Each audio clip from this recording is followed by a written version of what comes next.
Friends, family, and Kung Fu. What more could you really need? The Kung Fu Panda franchise is filled with some really great and really wholesome relationships. Unfortunately, there are some pretty toxic ones to be found in this now-quadrilogy too, so where exactly do they all rank when put up against each other? I'm Kifinosi with Wicked Binge, and this is Kung Fu Panda relationships, healthy to toxic. Spoilers ahead for the entirety of the Kung Fu Panda series, as we're going to be looking at all 4 films today, not just the most recent one. Kicking things off are the most wholesome relationships of the bunch, the ones that work well and are good for all characters involved. These are the healthy relationships. Getting our gold medal of healthiness is the familial relationship between Po and his dads, Mr. Ping and Lee. Dad.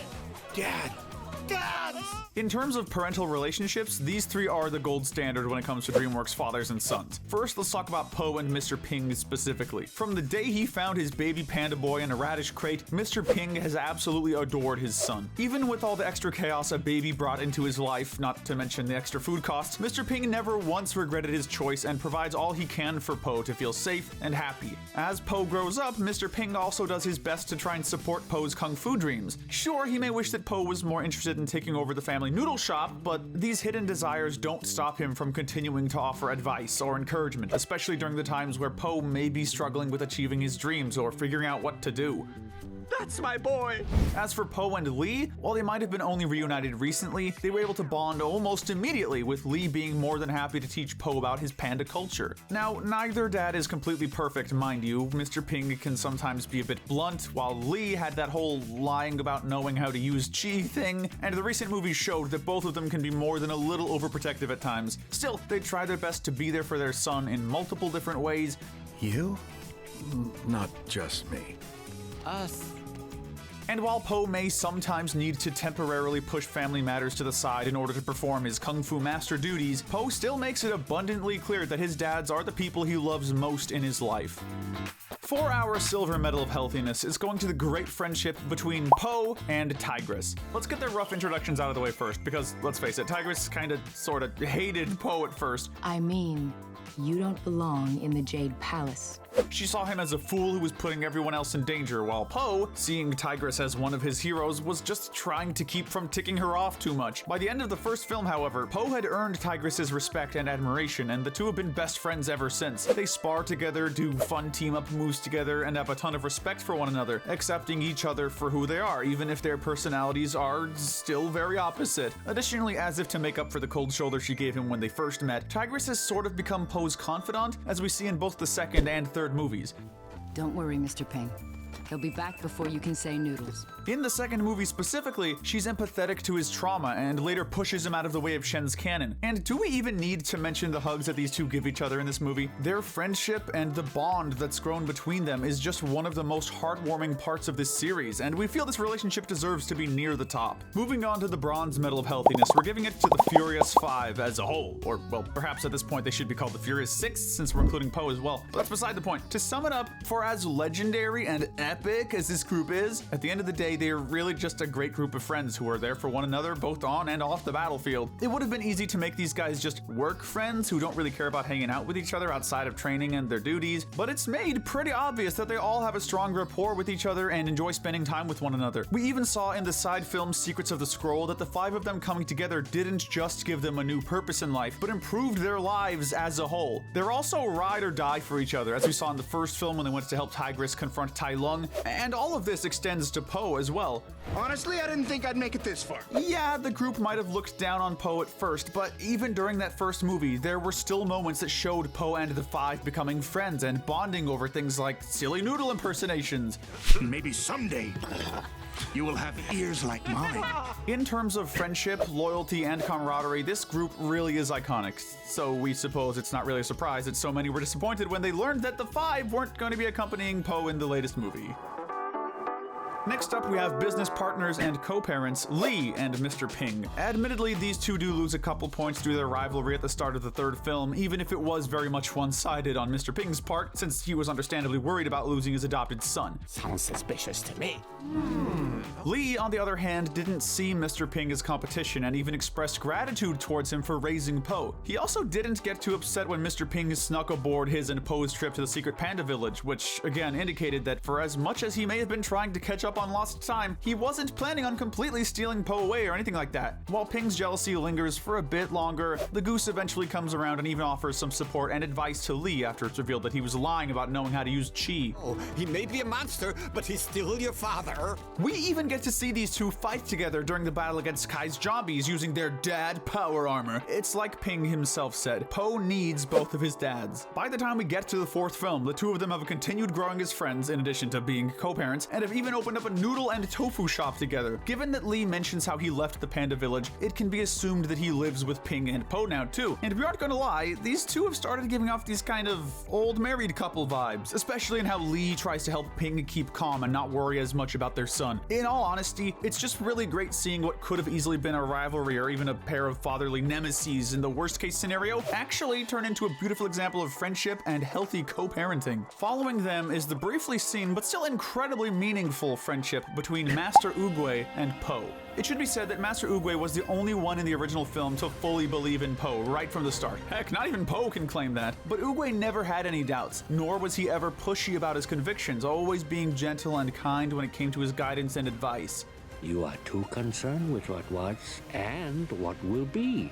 Admittedly, due to the lack of belief in himself, as well as the confusion that originally came with the truth behind the Dragon Scroll, It's okay, I didn't get it the first time either. Po did briefly wonder if Oogway was just a crazy old turtle. But all jokes aside, Po still had a high level of respect for Oogway, even if he didn't always understand his advice. The two get to meet each other again in the spirit realm during the finale of the third movie, and it's really great to see their friendship hasn't really faltered any. If anything, it's gotten even stronger. We should also note that in addition to giving Po his staff, Oogway was also the one who sent a spiritual vision to Lee, letting him know that his lost son was alive. If that's not a true friend, we don't know what is. Really, what we see from these two just makes us wish that they had more interactions. Finishing up the healthy tier, we're going to conclude with another master and student relationship, that being the one between Shifu and Oogway. Now obviously Shifu has an extremely high level of trust and respect in Oogway, and even when he's confused by the tortoise's actions or choices, Shifu still at least tries to see things from his old master's perspective, not wanting to ever let him down. In a way, you could argue that Shifu sort of puts Oogway on a pedestal at times, which, while understandable, isn't always the best thing for a friendship. On Oogway's side of things, he tries to offer Shifu guidance when he can, though it isn't often that he actually gives his students straightforward answers. This can certainly be frustrating for Shifu, but it also sort of shows just how much belief that Oogway has in his oldest student, knowing that Shifu will eventually figure out the meaning behind his old proverbs. But if you allow it to settle, the answer becomes clear. He also seems to get more amused by Shifu's stubbornness at times than anything else, not really minding that the two of them share such differing perspectives when it comes to Kung Fu and other similar topics. There's obviously a bit of a power dynamic there that prevents them from getting too close, but there's also genuine affection and care from both sides, which just makes the relationship as a whole really heartwarming and nice to see. Moving on, we have the relationships that may be a bit more rough around the edges. They may be conflicting at times, but they're not necessarily without their bright spots. These are the rocky relationships. Kicking things off is one of the franchise's core relationships, Po and Master Shifu. Much like Po's relationship with Tigress and the rest of the Furious Five, Po and Shifu's relationship started off incredibly rocky. If the panda has not quit by morning, then I will have failed you. It really is a wonder that Po took all the backhanded comments and pain at the start of his training with such grace. It was only when Shifu fully saw Po's potential and decided to make a change to his training methods that the two started to actually bond with one another. Admittedly, it's still pretty hard for them to see eye to eye at times, with Shifu often needing to push Po into whatever next level of training he has for him, and Po, in turn, usually ranging from excited but not fully getting it at the start to being outright reluctant, which is what we see in the fourth film. As protective as they can be of one another, it's also pretty common to see these two get frustrated with each other. Still, it says a lot that Po still at least tries to do what Shifu asks, always having respect for him and never once seeing himself as better than his master. Shifu, in turn, will always respect Po and his decisions, despite how goofy and undisciplined his student can still sometimes be. Anything is possible when you have inner peace. Heck, even when he was ranting and raving about Po's decision to make Zhen the next Dragon Warrior, he still doesn't really fight Po on it. Really, that little smile they give each other during the credits sequence of the fourth movie just says it all. Speaking of Shifu, Po isn't the only student he has a close but sometimes rocky relationship with, as he also has an extremely interesting relationship with Master Tigress. It's no secret that Shifu's experience with adopting, training, and eventually losing Tai Lung traumatized him, yet in Secrets of the Furious Five, we see him try again with Tigress, sympathizing with her struggles regarding her Tiger's strength and insisting that she isn't a monster. Naturally, for Tigress, Shifu becomes the closest thing she has to a parent. Unfortunately, after Shifu officially takes her in as a student, we see that affection start to sort of fall off by the wayside in favor of sternness. While Shifu may believe in Tigress, it's shown that he doesn't necessarily believe in himself, thus leading to him eventually starting to keep his distance, as we see in both Secrets of the Scroll and the first movie. Although Tigress understands her master's trauma, it's still clear that this coldness affected her, making her feel as though she's always had to prove herself to him. You disappoint me. Unfortunately, for as much as Shifu is able to change throughout the 4 films, we don't really see him bond with Tigress the way he's eventually able to bond with Po. Even so, while he may not see Tigress as a daughter, he still trusts her wholeheartedly, as we see in the 3rd film when he tells her to go find Po and then stays behind to face Kai in order to buy her some time. It really is a shame that these two couldn't be even closer, but for what it's worth, the relationship they have now isn't that bad. It could maybe just use a bit more communication and emotional vulnerability on both of their parts.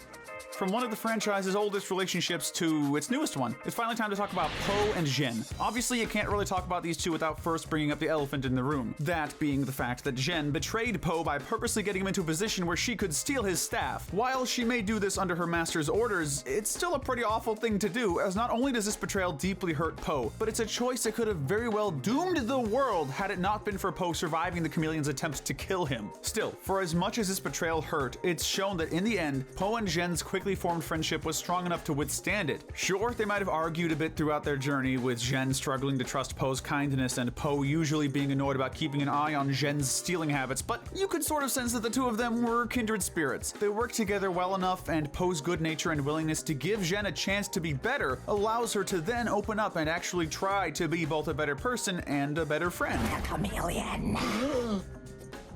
This is kind of a private conversation. Their best moment together, funnily enough, happens not long after Zhen's betrayal, where she tries to fight Po in order to keep him from facing the chameleon again before finally being vulnerable and giving him a hug, telling him how much she doesn't want to lose the one person who saw her as something more than just a thief. It's incredibly sweet, and for as many problems as they may have had at the start, we can't wait to see their friendship continue to improve from here. Keeping with Zhen for a bit, let's quickly talk about the fallout between her and Han. We saw in the 4th film that Han took Zhen in when she was a young fox to be part of his den of thieves. It's also implied that he would have continued looking out for her and giving her a place to hide had it not been for Zhen leaving the group in favor of working for the chameleon, who was already seen as a tyrant even back then. You sound surprised. Is it surprising? You can't quite blame Han for holding a grudge, especially since Zhen hasn't really bothered trying to make up for what she did, yet still tries to use Han's place as a hiding spot. She may claim to see him and the rest of the thieves as family, but that bond just isn't there. Or at least, maybe it isn't on her side. For Han, however, while he and his crew may initially be eager to beat Zhen up for daring to return, it really doesn't take too much convincing for him to allow her and Po to stay at the hideout until the coast is clear. So hey, maybe he does still have a small soft side for Zhen, even if he doesn't fully want to admit it. Lastly, in a surprising upset, we feel that the rivalry between Po and Tai Lung has just barely squeaked into this tier. For as much as Tai Lung might have been Shifu's greatest failure, we don't feel that Po ever took things too personally with him. Yes, Tai Lung might have seen him as both a legendary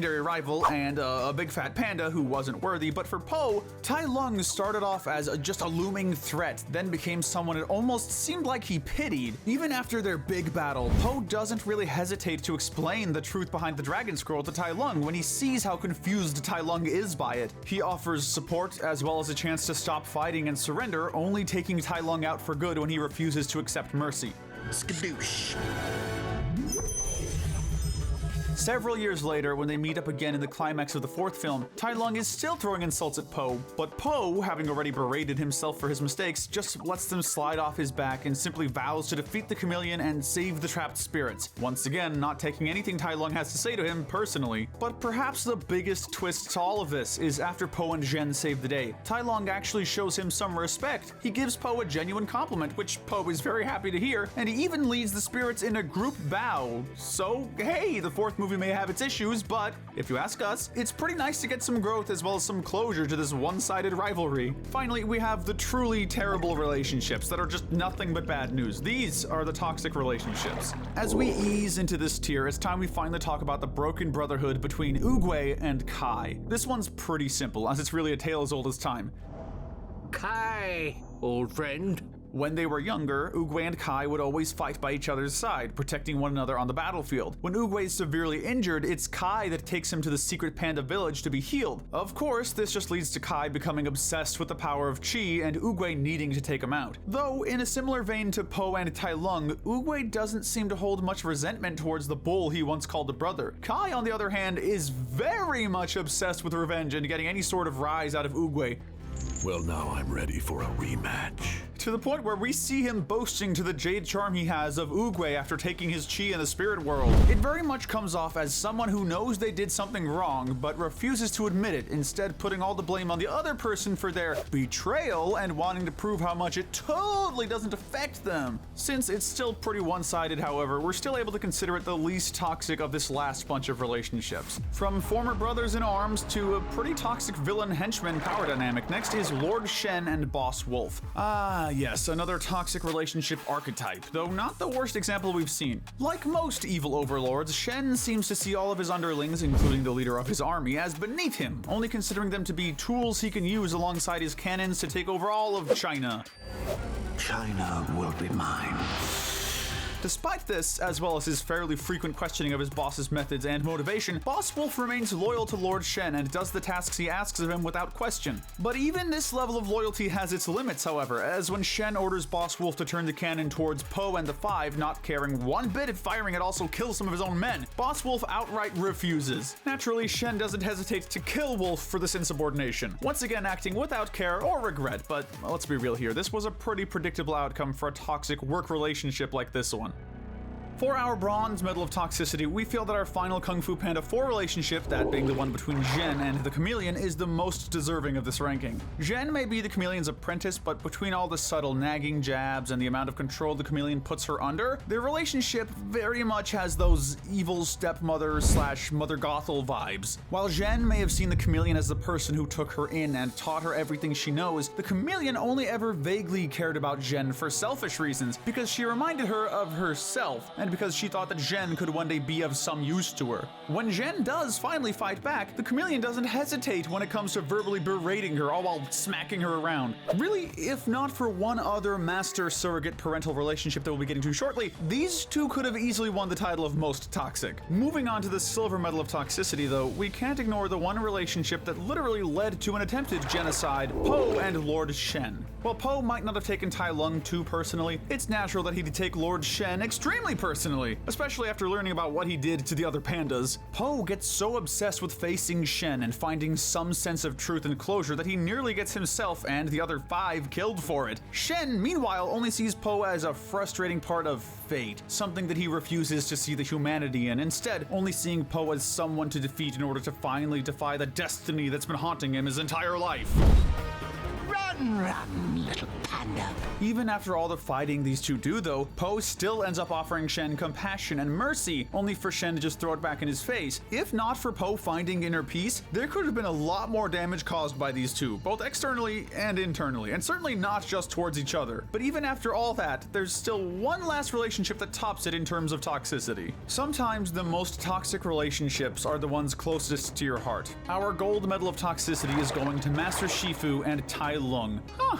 How about that? We both started and ended this list with fathers and sons. But of course, the most tragic part is that at one point, Shifu and Tai Lung had just as much love for each other as Po and Mr. Ping do. But between Shifu only seeing greatness in Tai Lung, causing him to unknowingly force unreachable expectations onto his adopted son, and Tai Lung feeling absolutely betrayed when, after all the back-breaking training he put him through, Shifu ultimately refuses to go against his master for Tai Lung's sake, these two really were just destined for tragedy. Really, the only positive aspect of their relationship is Shifu eventually admitting his faults and giving Tai Lung a heartfelt apology, which, if we're being honest, is way more than what some parents do.